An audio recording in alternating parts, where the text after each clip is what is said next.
You know, if people like see the kitchen or something and they're like, oh my God, or they watch The Bear, or they watch The Menu, whatever these shows are, and they're just like, it's so stressful and oh my God, like, how do you deal? And I'm like, that is the calmest place in the world, right? I mean, that is honestly the kitchen, Saturday night, busiest friggin' line. Board is full. That is, I think, the calmest and most in control, maybe is the right word, that we can feel.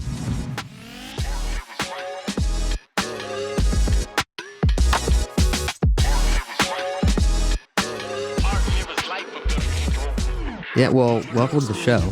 Yeah. Do you guys remember when you did that project in Vermont? Yeah. And I don't remember what it was called, but it was Woodstock Inn. In the Woodstock Inn, that's right, yeah. You know, sometimes just things stick with you. And I spent like a week with you guys. I think Dave was with you all at the time as well. Yeah. And I vividly remember asking you, somehow we got into a conversation, Eric, and you gave me this sort of lesson about building businesses that you have to set people up for success. And I think the context was like some cook was screwing up, or we were talking about a cook screwing up, and it was probably there was some complexity there. And you were drilling this idea of like, you got to make things simple for people so that they can actually be successful.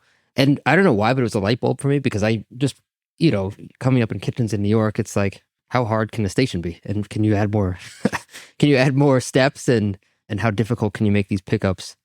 And it seems like somehow you had an insight early on that that's not the right way to go. And I'm curious when that came about. Like, how did you have that insight? Because it's clearly how Blue Ribbon operates today. I think ultimately it starts with learning lessons from watching our dad build a business as we were kids.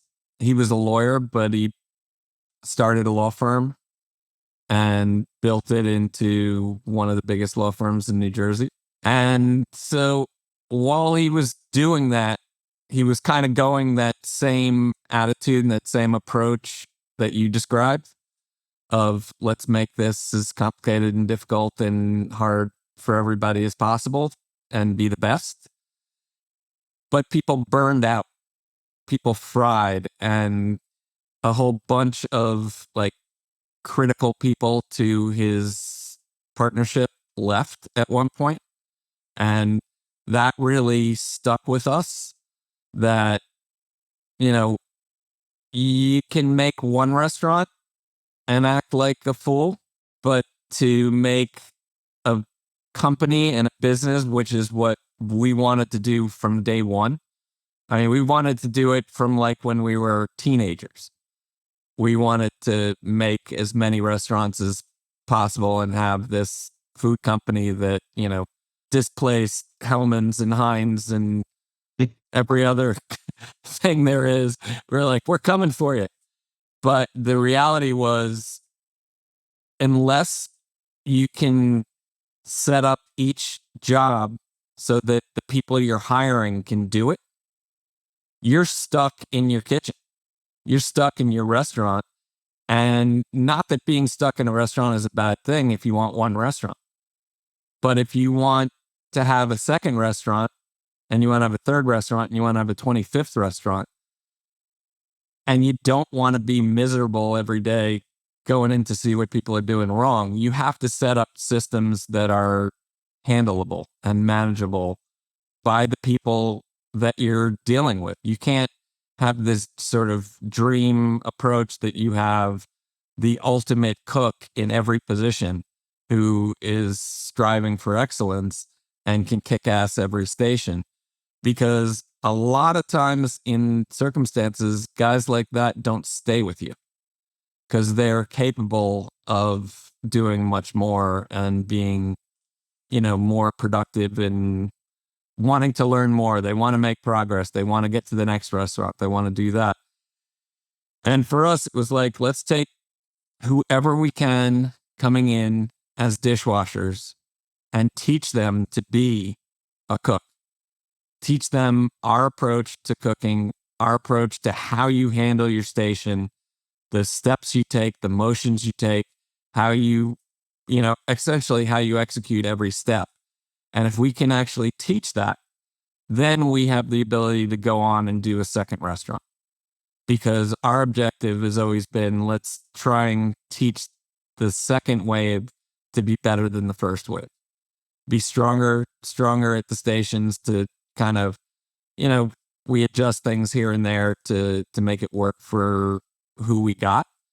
But essentially, the dream for us has always been keep the team together as long as possible. Keep the group together.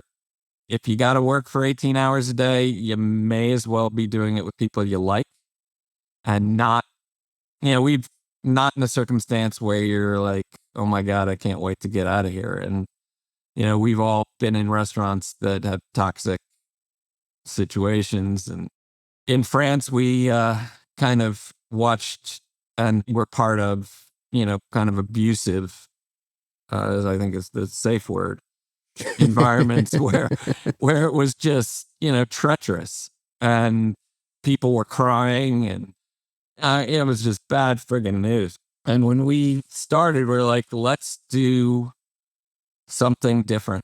Let's really make this about setting up circumstances where everyone we hire can be proud of the day's work they put in. And by the end of the day, they feel accomplished instead of, emasculated. If we can kind of put ourselves in a situation where people are naturally comfortable at their job and feeling proud of themselves, then we have stability. And then those who excel, we can open a new restaurant and have a spot for them. Because otherwise, they're, after a couple months, years, whatever it may be, they're going to look for something else beyond what you can pay them, beyond what the monotony of working in a single location for a long time.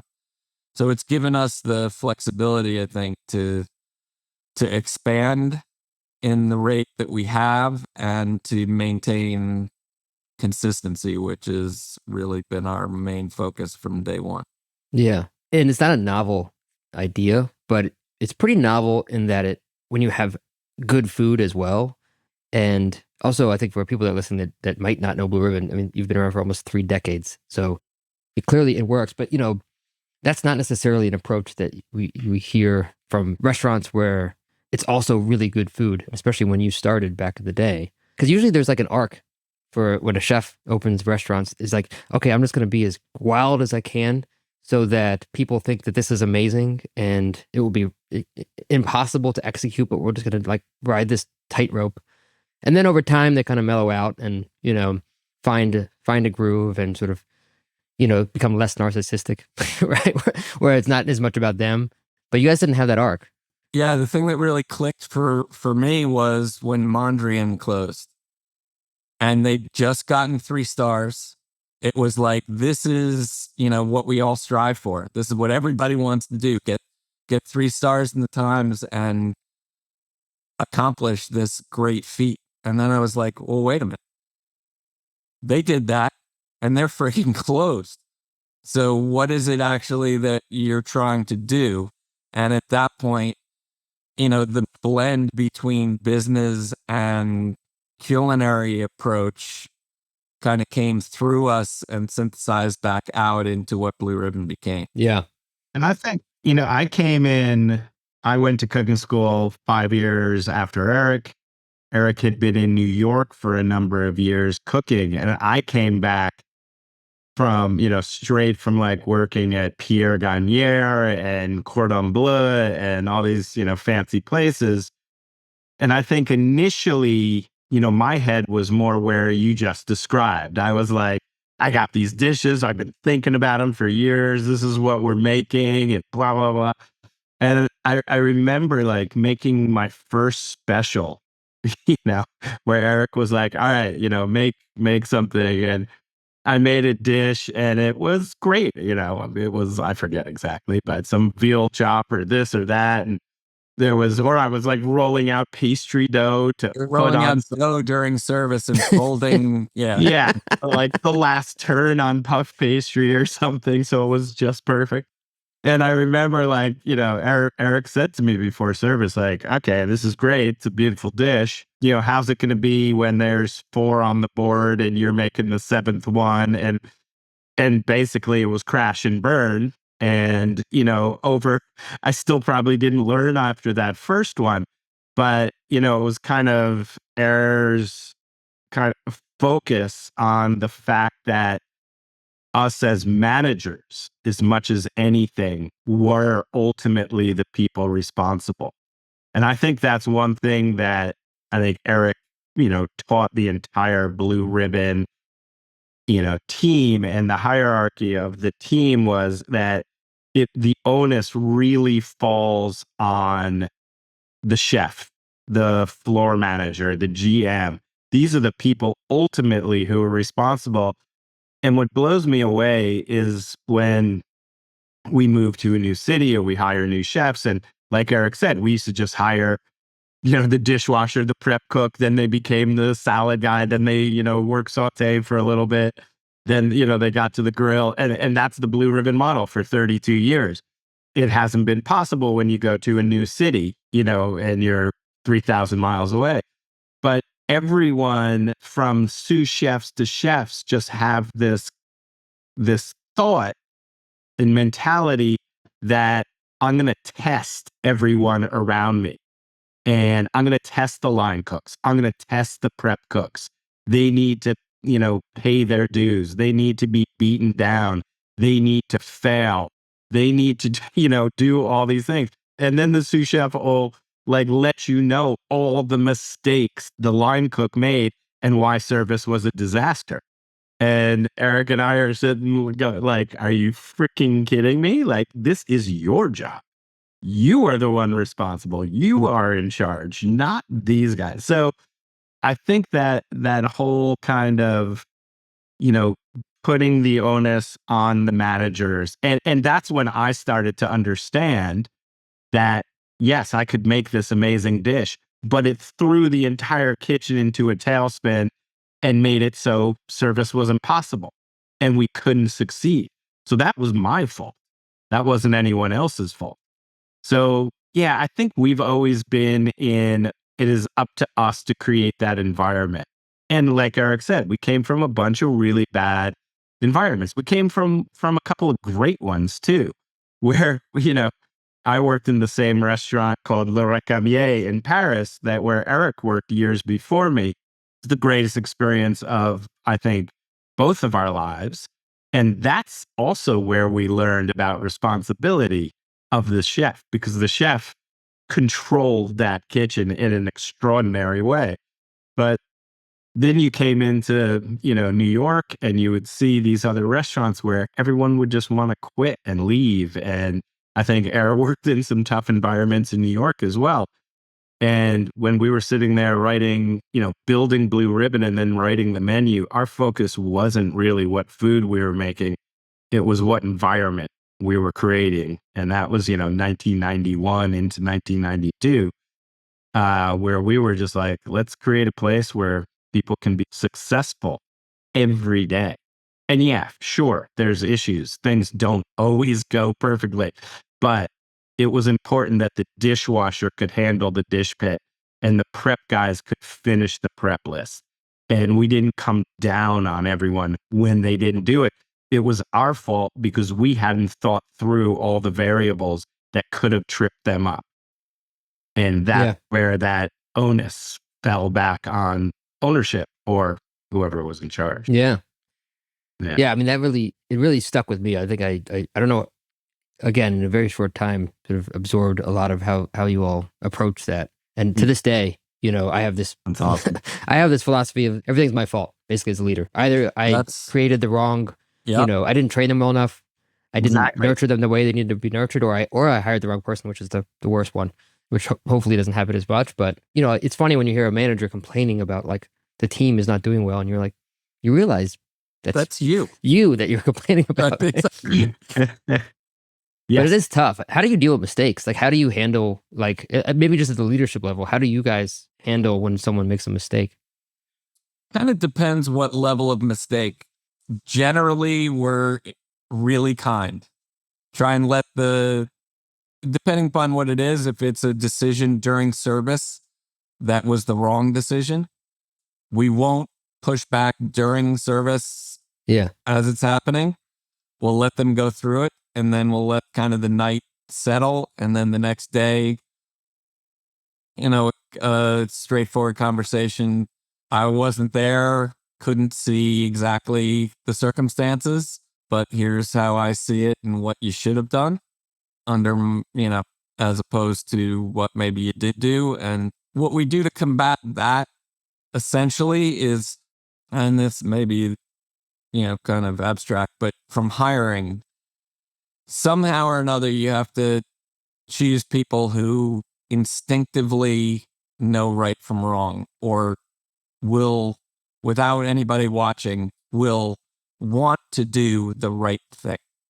Some people just inherently will try to do the opposite of what you're asking or what they think is right and ignore what you're thinking. How do you vet for that when you're hiring? Just talk. It's so much easier when you're doing it, when we do it in New York or we do it somewhere where we have a team and we're moving that team. When it's out of town and we're bringing in people from the top, that's difficult because you have a short sort of window. But you try and ask questions that kind of give a right from wrong, black and white sort of circumstance. And we'll never give anybody shit about a decision they made in the heat of the battle, right or wrong, as long as they followed really the simple 3 points of reference, which are reference number 1, what's the best choice for the customer? Number 2, what's the best choice for the staff? And then third, behind those is what's the best financial decision. And as long as that process is followed, then a decision will be made that inherently is more correct than not. It's easier to sort of readjust somebody's thinking in general terms than in specific terms.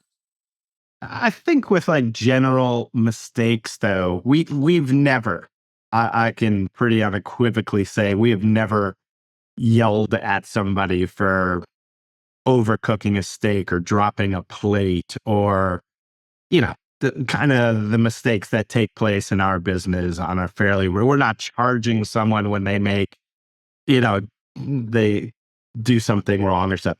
But there are also learning moments, right? It's like, why did that happen? Did we not follow procedure and stack things in the dish station the proper way?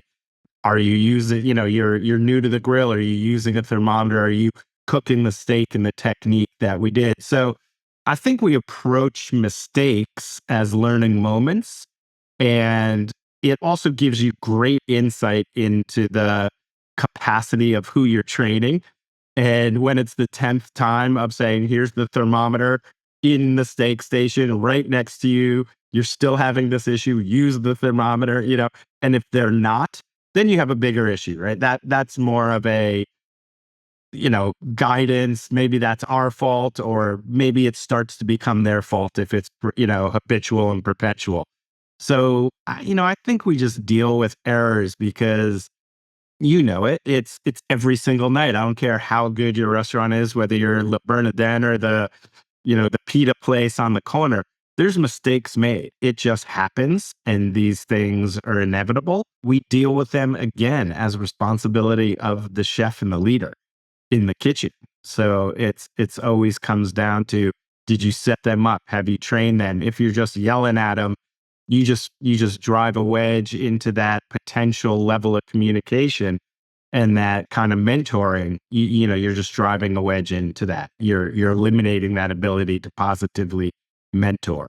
So much of what we do is about teaching.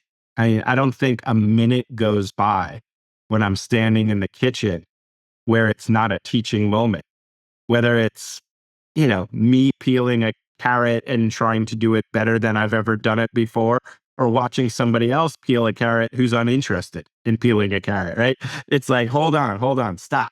You're not caring about this process. You're not thinking about what you're doing. Your mind is somewhere else. Like, let's come back. Let's address each item as, with the importance that it deserves. So I think that's helped us a lot. And that's something that we try to instill in all our younger chefs and people coming up, that there's relevance in every single step.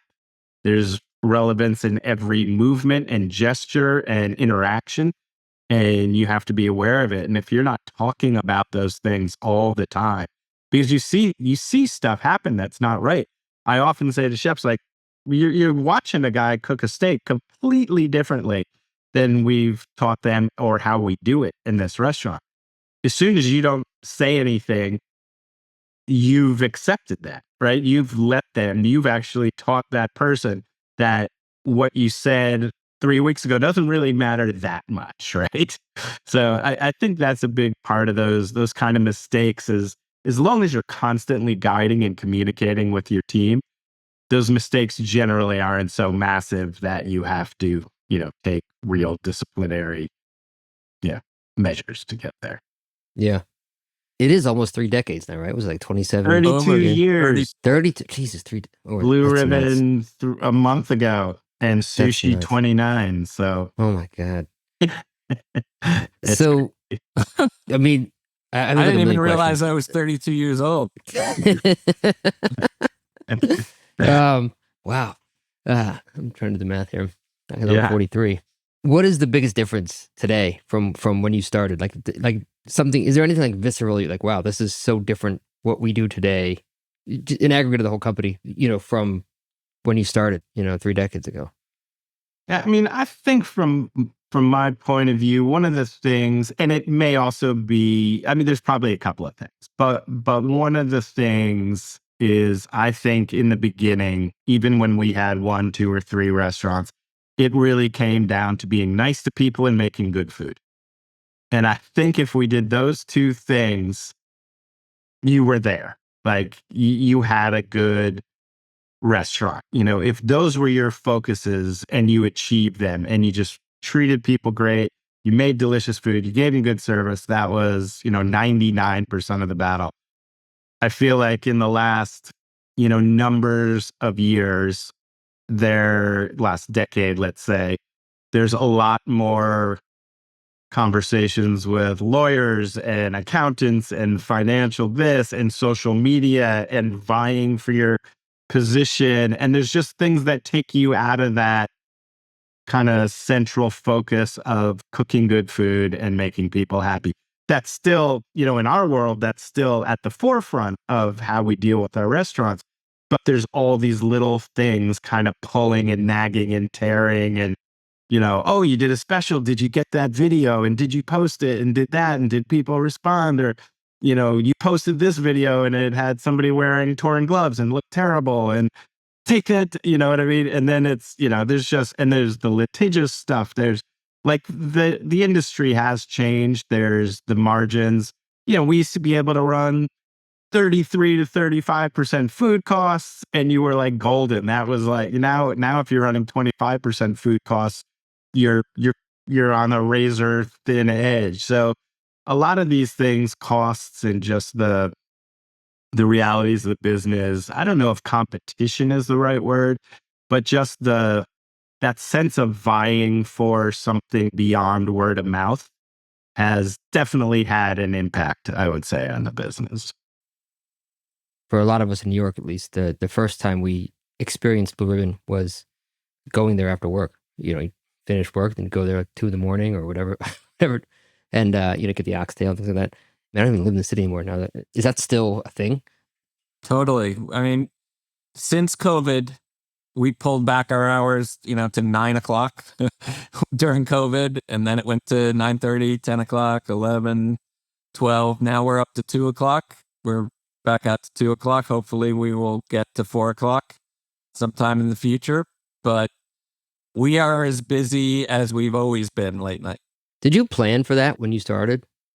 I don't think we sat down and said, hey, gee, we're going to get a whole bunch of chefs and da-da-da-da-da. But we were frustrated working as chefs in the city and you work 6 days a week, you have your one day off or whatever, try to go, you end up sleeping until 8 o'clock at night anyway that day, and then try and go out with your wife or girlfriend. It's just an uptight situation. So going out after work, like how cool would that be? You could go out and get a real restaurant meal with good service, chef in the kitchen, and something going on. That's really what we focused on. We were like, where do we want to be? We don't want to serve a lunch. We don't want to wake up. We were, we were waking up at 2 in the afternoon at that point, going to work and working all night, staying up until whatever. They're like, what could be better than doing lunch at, 11:30 at night? Yeah, we both trained in Paris, and there were real restaurants open, right? Brasseries, so Pied de Cochon and Bonfinger and Batifol and all, La Coupole, all these. There was options for you to go out. And then, when we moved back to New York, it was the city that never sleeps yet. Like there were a couple places, right? There was like Florent in the meat packing district. There were a couple of spots, but Lucky Strike and De Employees Gamin. only, kind of. Yeah, just but give the snacks chef there. left, right? The chef Yeah. left at 11:30, and there were a couple guys in the or back. even 10 o'clock, the chef Yeah, left. there was an abbreviated menu, and sure, you could get a burger, but you couldn't go out and dine. And we had this tiny little 800 square foot room. It was in no way going to be a grand French brasserie, but that was kind of the image in our minds, was those experiences we had had in Paris at au pied de cochon at 2 a.m, where that place, it hadn't, until the pandemic, it hadn't closed the doors since the Second World War, since 1945. They didn't even have locks on their doors. The restaurant was open for like 50, 60 years.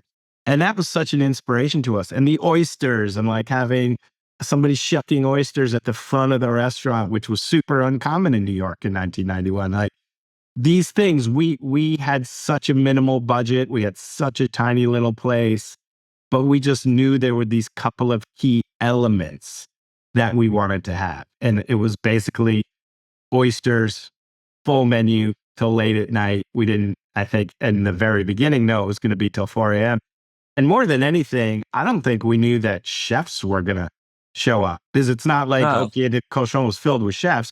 It was just filled with people, Parisians out after a show or doing this, and musicians and even in the very beginning, it wasn't so much the chefs. It was like the piano player from the Carlisle, this like 80-year-old guy who would come down with his girlfriend after he played piano and got off, his 1 a.m. shift, and he'd come down in his bow tie and sit at the bar. We had a couple of restaurateurs coming in, or people that were closing up their businesses late. That's kind of what we got. And then the kind of floodgates opened. Was there something that happened that like flipped a switch? Drew Nearpoint came in. Yeah. I mean, it was a couple of things that happened. Drew was enormous, though.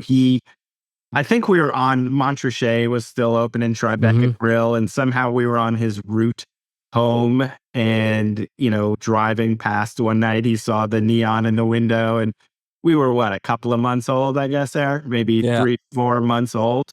Yeah. And he came in, and he knew Eric from, I'm not sure where, but from Jams or something like that, through Jonathan. And he came in and like literally just would stand there and look around the room and be like, this is freaking amazing. Like, you guys are insane.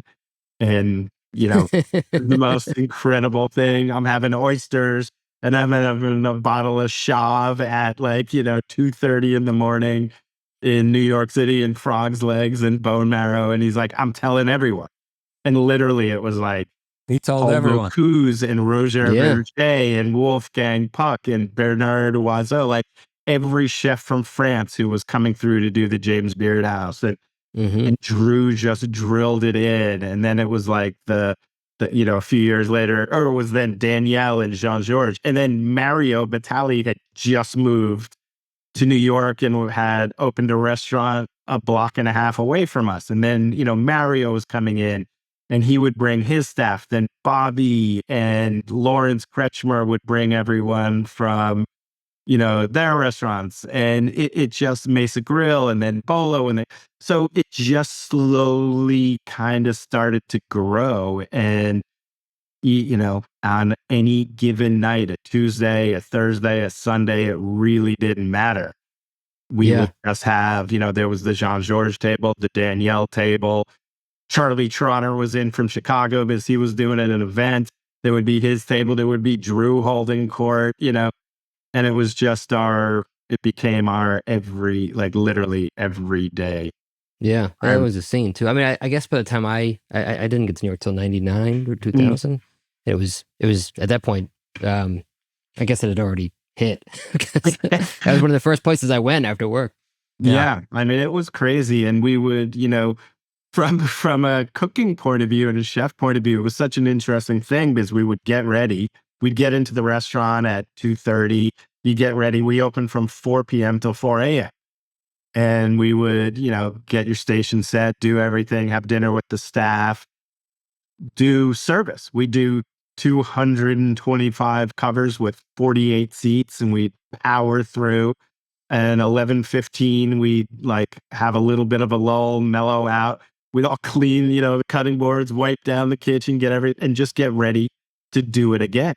And by 12:15, the place was full, and we would just roll till 4 a.m. And it was amazing. Or beyond, really. Or beyond. In the early years, there was a lot of beyond. And we sat till 4. Yeah. Yeah. Yeah. We'd hand you a menu at, 4:15, seat you at 4. We'd put out your dessert at 6. Our kind of rule was 7 o'clock when the day crew starts showing up. When our morning chef was when the bread maker would show up, we'd go, okay, time to go. Yeah. It's a lot of bone marrow to store. It was a lot of bone marrow. And it was amazing that dish resonated in the way it did. It was with the chef community more than anything. It was just, literally people were coming in just saying, we heard we need to get this dish. What is it? We've never even heard of it. Yeah, and it still lives to this day. Yeah, to this day. How did you get into sushi? Because you guys, obviously there's really good sushi as well, and izakaya, and you guys are some, Jewish guys from New Jersey. Jewish guys from New Jersey who, spent some time in Paris. But where did sushi come from? Ultimately, just fell in love with sushi. I started falling in love with sushi. There was a Japanese komi at the Le Recamier when I was there in Paris. And so he, after work or on days off, he would take us to a sushi place. And I'd never really eaten sushi before that. I'd eaten it 2 or 3 times maybe.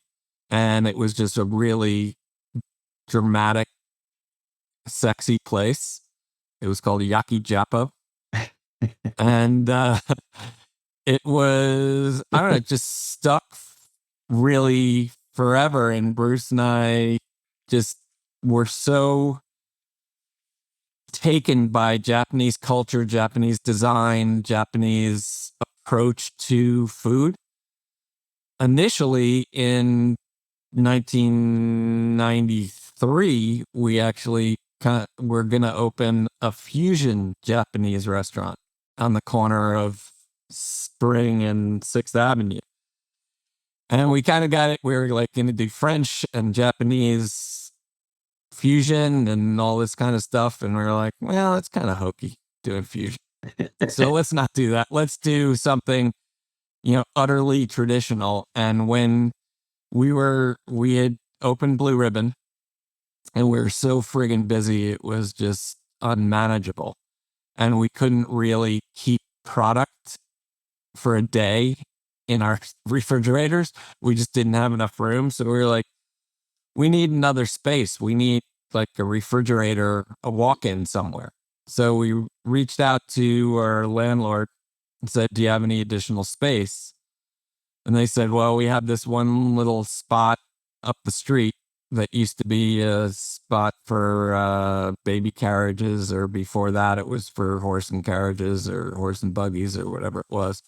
storage in the basement, and it had been a little chocolate shop. And they're like, you can have this space. And the rent was, back then super cheap. And so we were like, okay, we'll take it. And then we got all excited and we're like, okay, let's make a fish market. We couldn't exhaust. There was no room to exhaust. Oh, yeah. Right. There was no exhaust. There was no nothing. So we're like, what can we do with no exhaust? We're like, well, if we're going to have a refrigerator full of seafood, why don't we set up a retail counter and make seafood, make a fish market? That kind of went on for a little while. They're like, how the hell do you make a fish market? How do you do retail? Wait, what is the point of that? So then we were walking our dog. We were living up on Madison Avenue and 30th. And we were walking our dog. Bruce and I were walking. And we walked by a sushi place on Lexington and 29th. Or Lexington and 30th, maybe. Mm. It was this funky looking pink, tiny little place, and no one was in it but the sushi chef. So anyway, we went back there that night for dinner, and we just went in, and this was before omakase was even a word known in this country. And we just said, hi, can you make us something? And he got this little guy behind the counter. He was standing on like milk crates, and he was like, okay.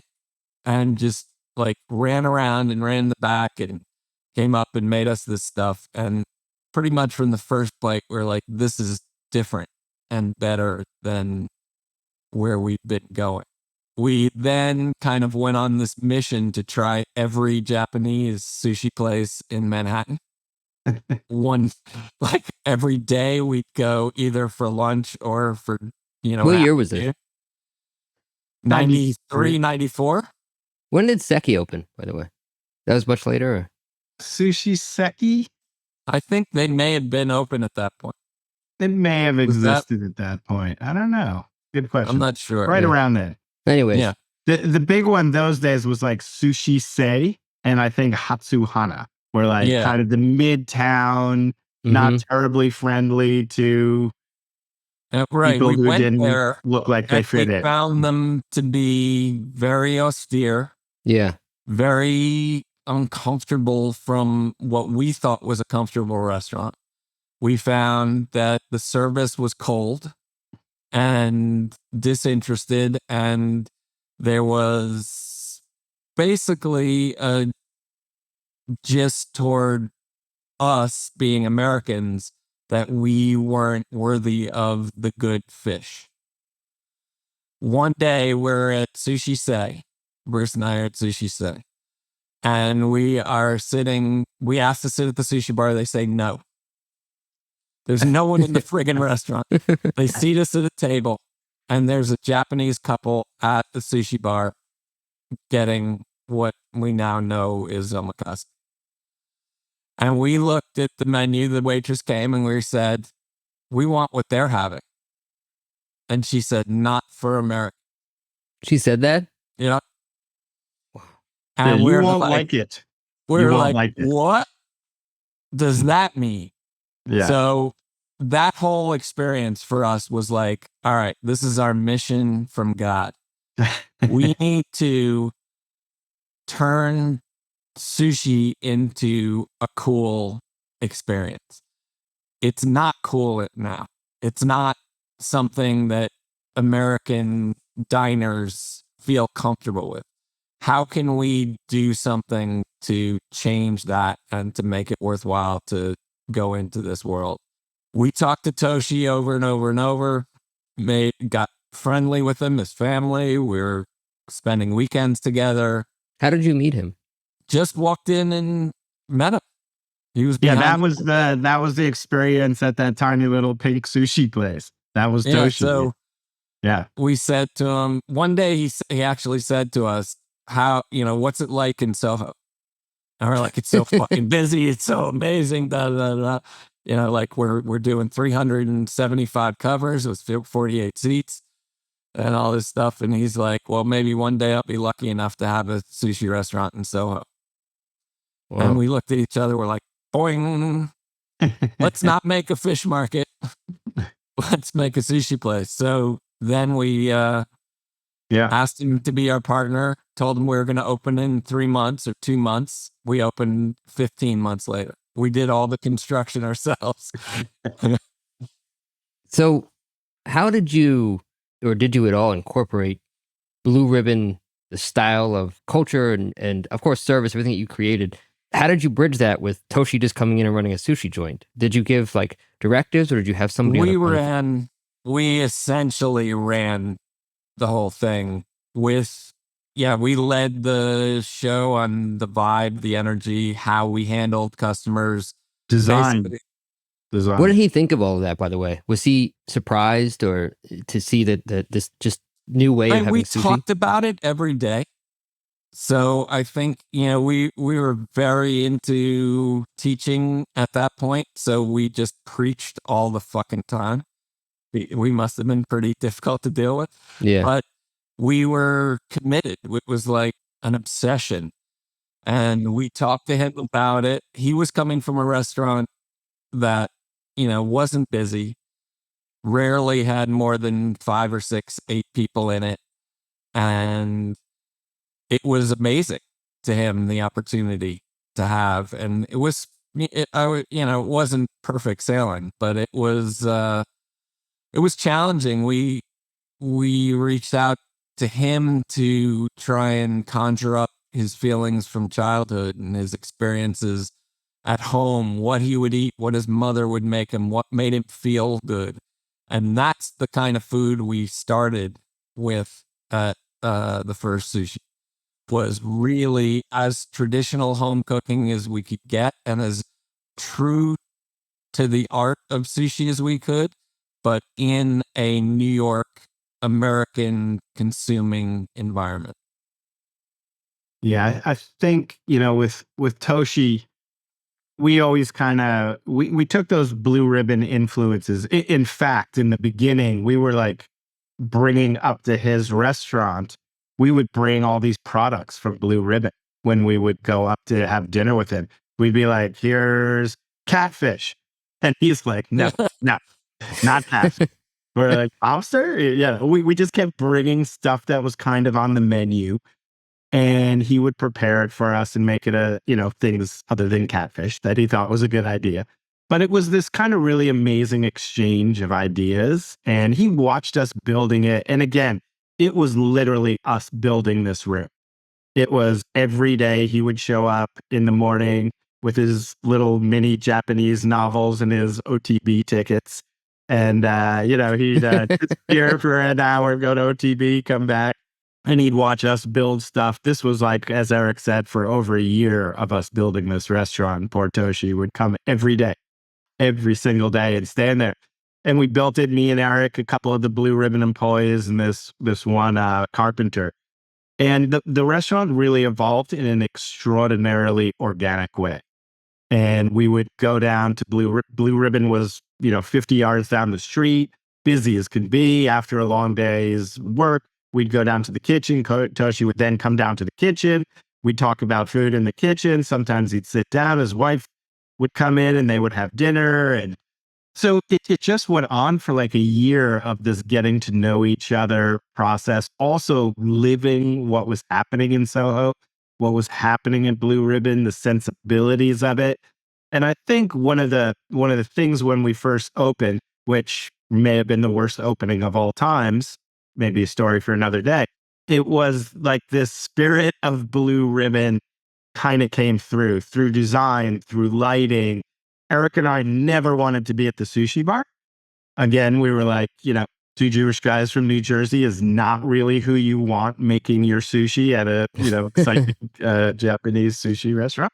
So we stayed in the kitchen. And of course, the kitchen was 5 by 7 with dishwashing in that kitchen. It's now our private dining room, but our private table. But it was also, it was the spirit and the level of hospitality at Blue Ribbon. So we taught the staff in a certain way that it was casual. It was downtown. We weren't uptight and not everything had to be perfect. It was kind of a new foray into this kind of, what we wanted how we wanted to be treated in a Japanese restaurant or any other restaurant. So that's really where the blue ribbon came through. And I think to this day, those restaurants feel very similar, the brasserie and sushi. Radically different cuisines, but there's a very similar vibe in both restaurants. I mean, to this day, you walk into Blue Ribbon or Blue Ribbon Sushi, there is at least 5 team members who have been there for 30 years in both locations, 29 at Sushi.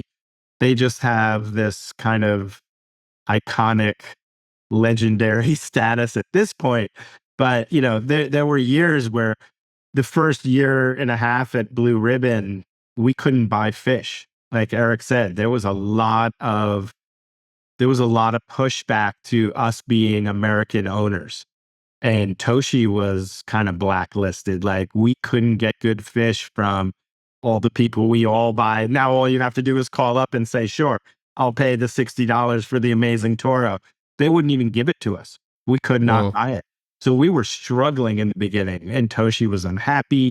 And we had people telling us we were terrible. We had people walk into Sushi and say, we want fried chicken. We want the catfish. We want bone marrow. We didn't even have a kitchen. It was like the first 9 months of that restaurant were extraordinarily challenging. At one point, we closed the back room, at multiple points, but all we had left was Toshi. No Japanese chefs would work with Toshi because of me and Eric. And little by little, Toshi wound up having to call one of his friends from Japan and had him come through some agency, sign up for some agency, got us to us a month later. Still works for us, still works with us 30 years down the road. But that was the only way we had anyone beyond Toshi at the sushi bar. So we could only do 30 covers a night. That's nuts. It was very difficult in the beginning. People just weren't ready for kind of an American owned and run Japanese restaurant. And we had to learn how to talk and how to posture and how to interact with the Japanese world. We are so used to the French American approach to motivating people when shit hits the fan. And it did not work with these guys. And we have a whole bunch of circumstances where chefs just put down their knives and walked out. So if it wasn't that approach, how did you have to deal with them? What was the approach that worked? It was a very delicate process. It all kind of had at the sushi bar kind of had to go through Toshi, which is what we learned. Just kind of didn't necessarily want. There was a hierarchy of age, right? Yeah. So the fact that Toshi was older, he then could have the respect to tell people what to do. I mean, I was 28 and Eric was 32, and like we would tell the 45-year-old sushi, we got to get this platter out. They're about to walk. And you would think that was it. All we said was, you got to get this, hey, let's go. And then all of a sudden, 2 hours later after service, they're packing up all their stuff and emptying their locker and leaving. We're like, we're the nicest guys there are. Like, what do we do? And it was just I've disgraced myself. I can't come back to work tomorrow. Yeah. Wow.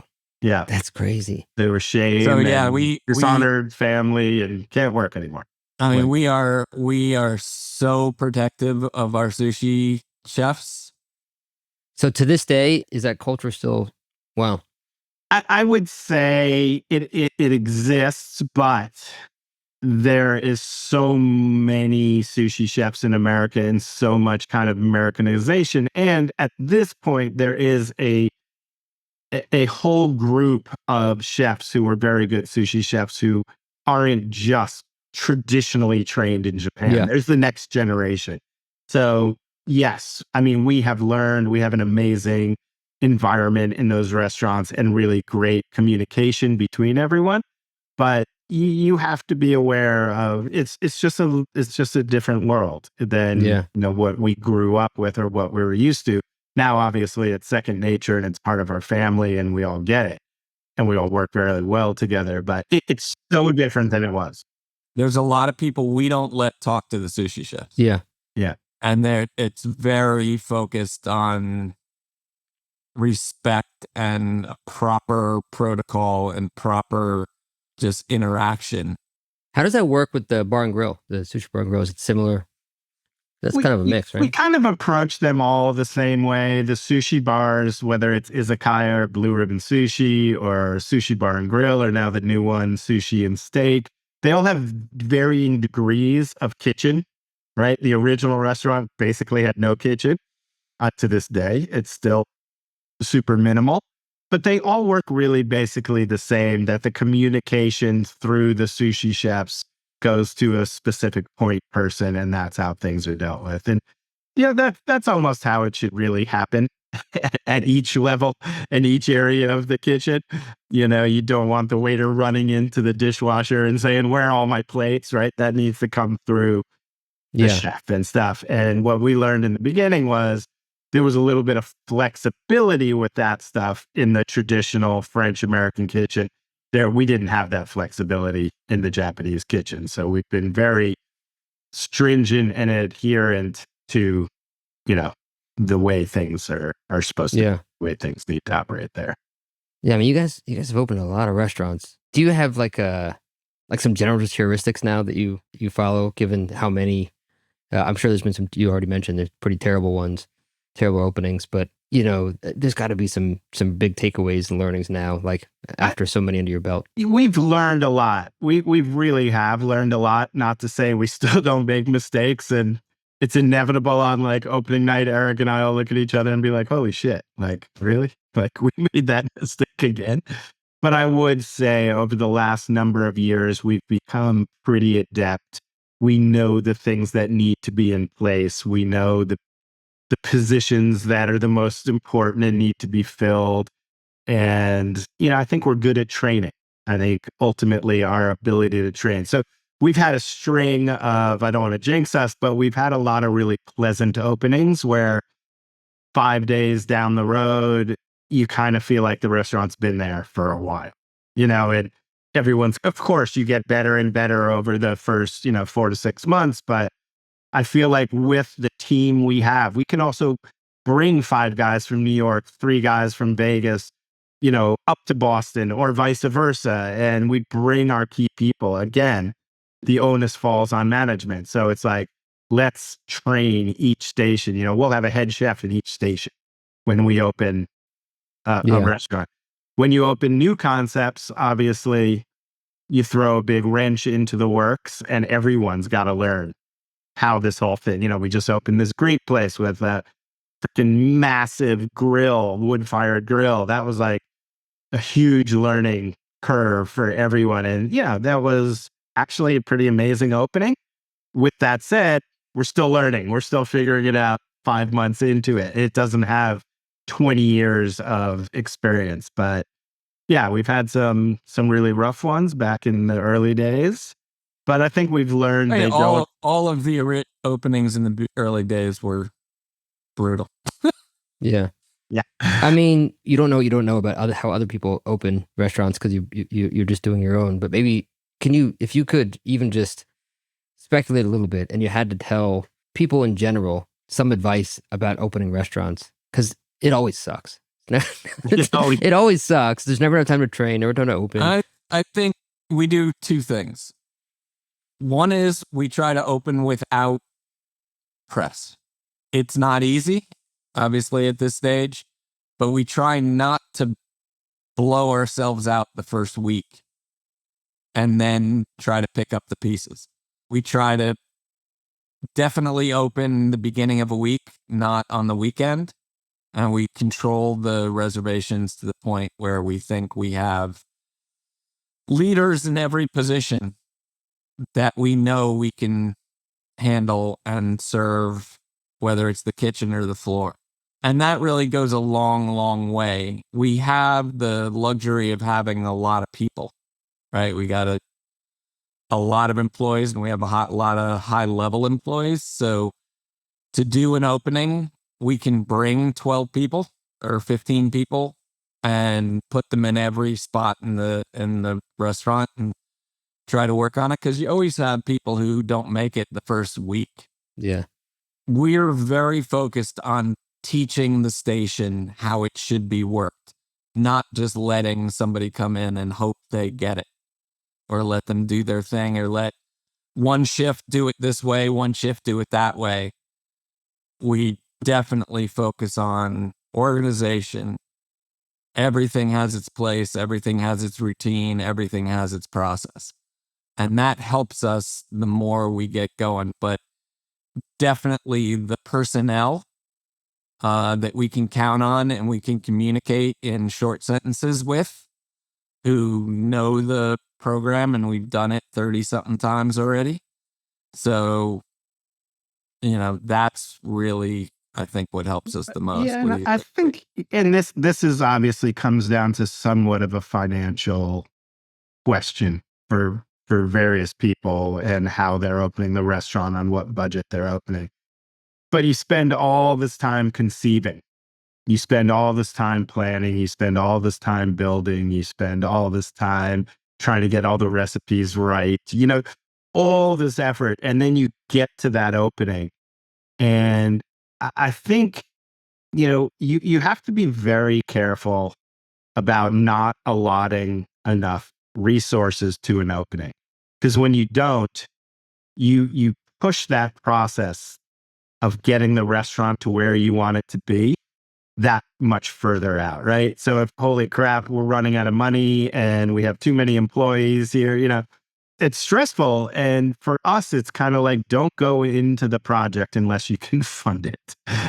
Be extraordinarily careful. Understand that the first 3 months, call it first 100 days, are going to cost you a shitload of money, a ridiculous amount of money to get to where you want to be. And we want to get there. Like, our focus as restaurateurs, as chefs, is we don't want to battle through 6 months, 9 months of instability, and this one didn't get trained right, and this, we try to get everyone there. Eric and I are there.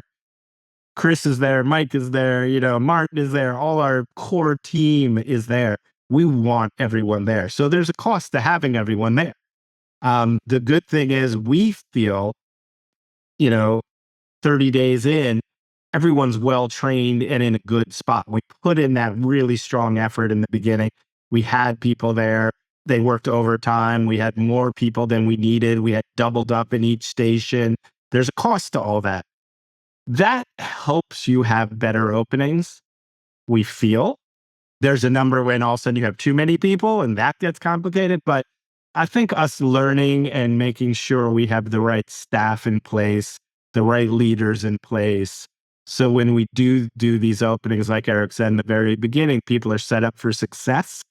They want to stay. They want to be a part of it. They felt our energy as founders and owners and chefs. Those, to me, it's like if we lose an employee from the opening 4 months in because of something we failed to do, that's a real disappointment from us, because that person was there. They saw this place come to life. They were there for the birth, right? I mean, that's the most impactful moment, right? You miss the birth of your child. Sometimes it takes people years to connect with that child. But when you see that thing happening, you're vested, you're in, you're all in. So it's up to us to make sure that whoever is in the restaurant at that opening period feels that energy, feels that responsibility, sees the struggle, sees the efforts, and then, in theory, that creates for a much stronger restaurant down the road. Yeah.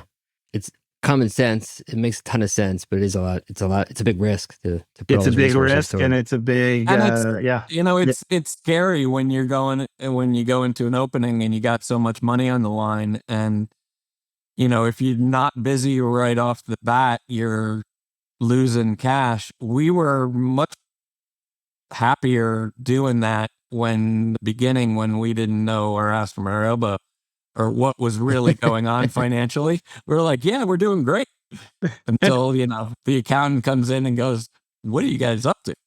But there was less thinking going on in the beginning. Now it's really pretty darn well thought out throughout the whole Yeah. thing. We've done, aside since COVID, we've reopened all the restaurants, which was that we could, which was 18, and then we opened 7 more in a year and 2 months. It's nuts. So we have, this is our first break now we have since 2020, and it feels kind of nice. But Yeah. Well, yeah, I I'm mean, proud of what we opened, and we got it all done, and it has a lot to do with the team and all the people, and we use the same architects for 35 years.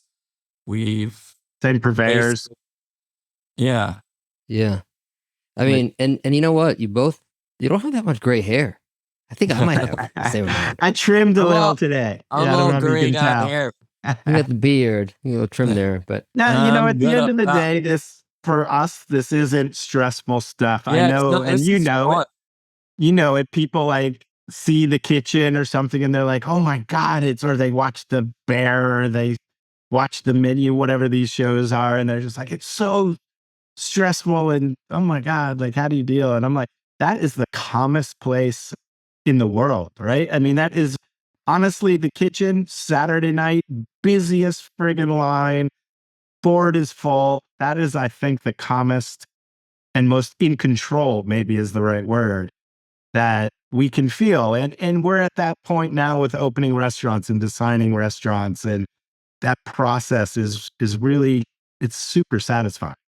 It's yeah. really rewarding. It's, to be able to conceive of an idea and watch the entire process come to that opening night. And then 32 years later, you walk back in and you see that thing and you remember that screw stripped up in the ceiling and you can still see, or you remember what happened at table 16, or you know what I mean? It's like all these things. It's an incredibly rewarding, and then of course, employees for 30 years of amazing employees. It's just, the stories are kind of incredible. Well, you're sitting in Hawaii and you're in Connecticut with guitars behind you, and you've Yes, opened lots of guitars. sushi joints and fried chicken joints and steakhouses and all the brasseries. And is this where you thought you'd be 30 years later? I don't know that I ever thought I don't like know. into the I never future. thought I was going to be this old. I'm kind of shocked that I'm still around.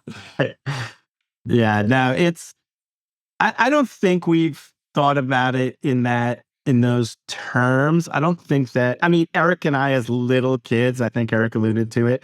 We used to sit there and we were obsessed with Benihana as kids, like literally for Yeah. Eric's 13th birthday, got him a hat, a holster, a knife. And then we proceeded to literally scarf. ruin our mom's kitchen over the course of the next year. She had to remodel the whole kitchen. We were obsessed with woks and making stuff, slicing shrimp and flipping them into hats.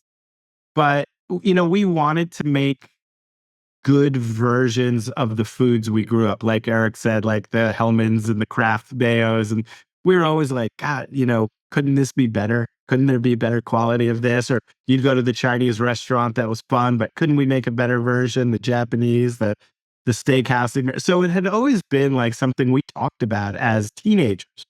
So I think we, in a way, knew we wanted to make restaurants, but I don't think I ever thought, oh, someday I'm going to be in Hawaii owning, 25 restaurants and flying all over the planet trying to maintain it all. I don't know. Just never really thought of it, but I'd say we're still on the ride. So it's not so retrospective, I guess, at this Yeah, point. I mean, you're still young. I would say at a certain point in my career, I'll say, in my growth, I wanted to live on a farm and have like an inn with a little restaurant in the North Fork or something like that. And that was the dream. And I was in East Hampton at Sag Harbor at the American Hotel there. And that was what I believed was going to happen. And then serendipitously, a guy came to work summer job as a floor captain, and he wanted to open a restaurant in New York. And he asked me to write a menu for them, and I wrote the menu, and then I started getting into it. And then I was like, well, do you need a chef? And I'll come if you make me a partner. And he made me a partner. Wow. And moved to New York, and that changed everything. Yeah. Do you think Blue Ribbon means the same thing to you today that it did 30, 20 years ago? Wow, that's a deep question. I mean, it's been a part of your life for a very long time. I think it is our vision of life.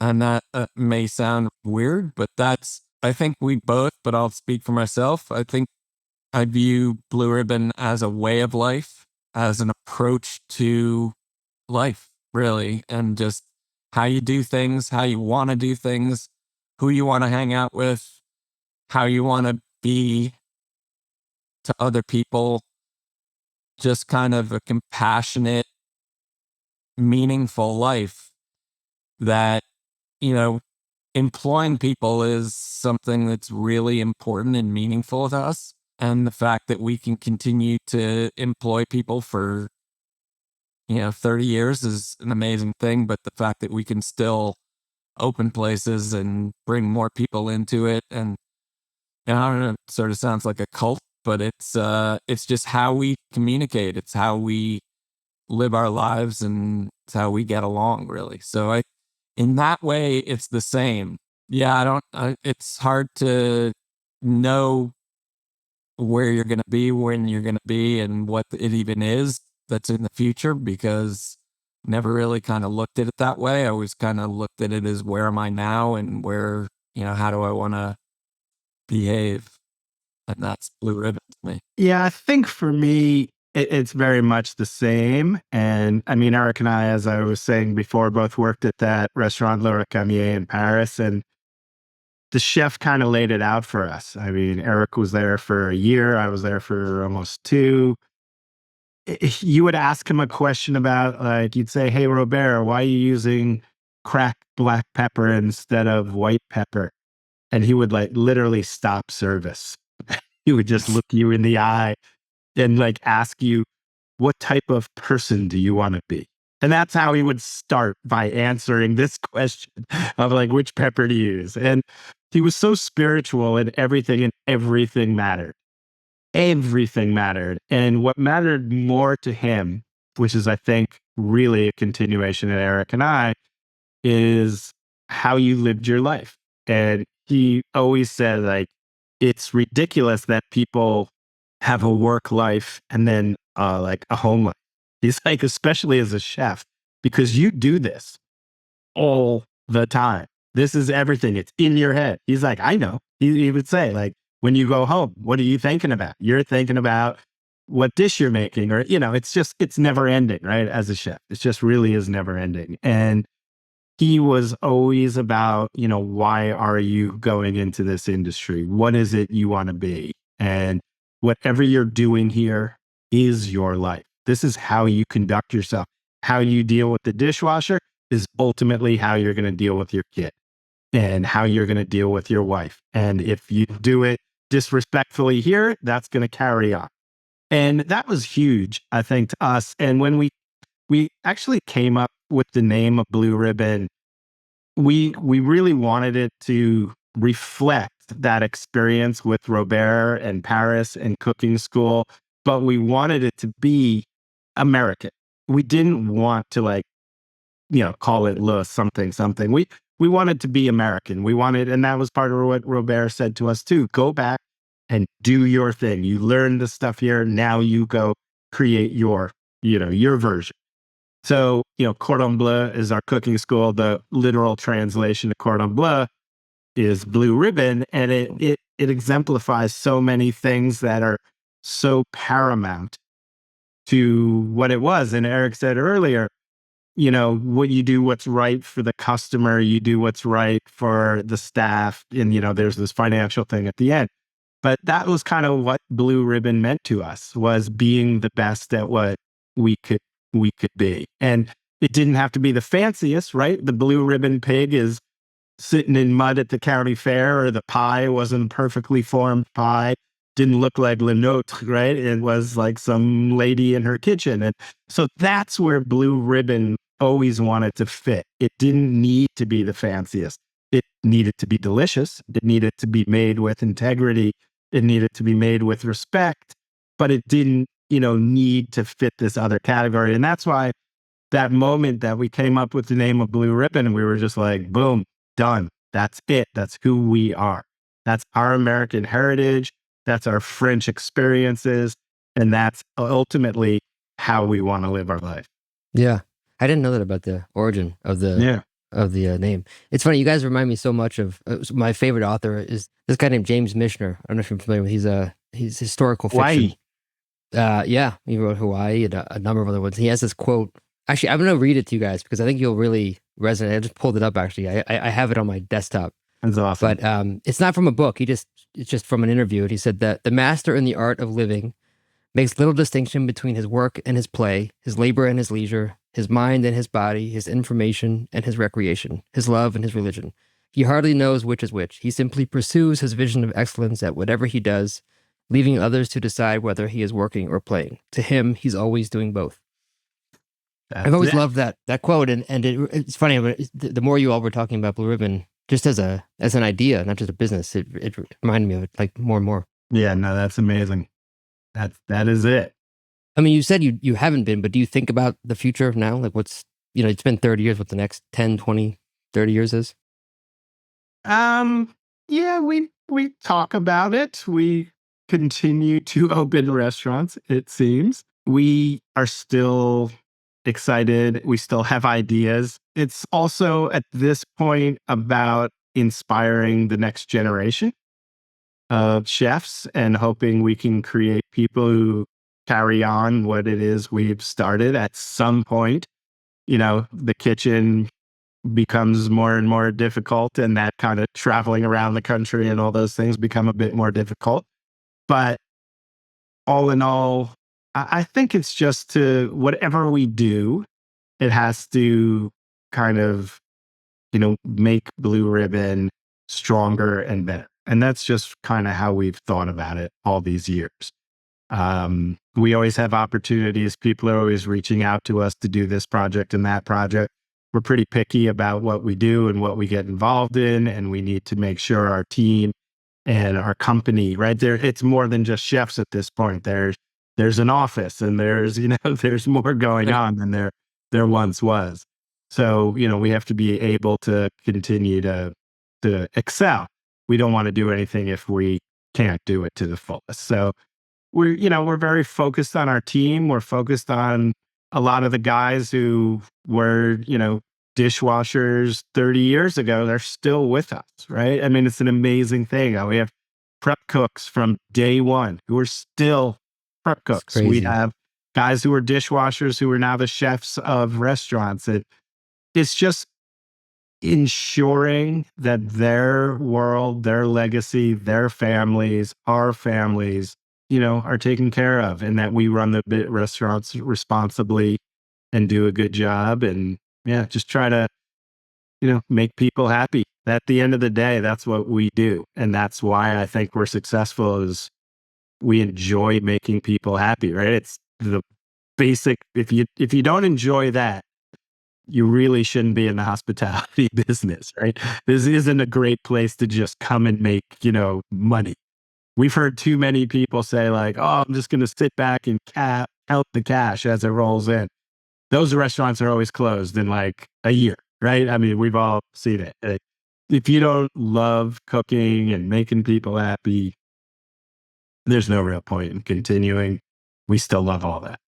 It's essentially a way of life and an approach to life.